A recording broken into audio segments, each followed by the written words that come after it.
இந்த மாதிரி டிரான்ஸ்ஃபார்மர் தீப்பிடிச்சு எரியும் போது நீங்களே அதை அணைக்கிறேன்னு சொல்லிட்டு வாளியில தண்ணியை பிடிச்சு ஊத்துறது இல்ல வேற ஏதோ விஷயங்களை ட்ரை பண்றது அந்த மாதிரி பண்ணாதீங்க. இது டிரான்ஸ்ஃபார்மருக்குன்னு மட்டும் கிடையாது.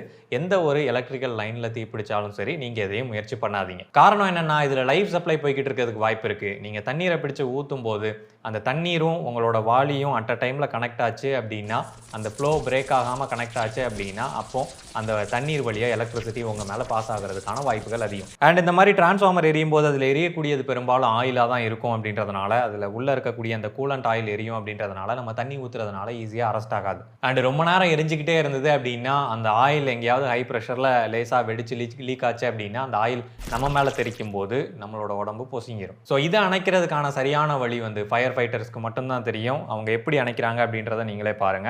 இதுல பாத்தீங்கன்னா அவங்க கண்டினியூஸா தண்ணி அடிக்கிறது கிடையாது. எலக்ட்ரிசிட்டி இருந்துச்சு அப்படின்னா அந்த தண்ணீர் வழியா ரிவர்ஸ்ல எலக்ட்ரிசிட்டி ஃப்ளோ ஆகும் அப்படின்றதுனால தண்ணீரை விட்டு விட்டு அடிக்கிறாங்க. இதுதான்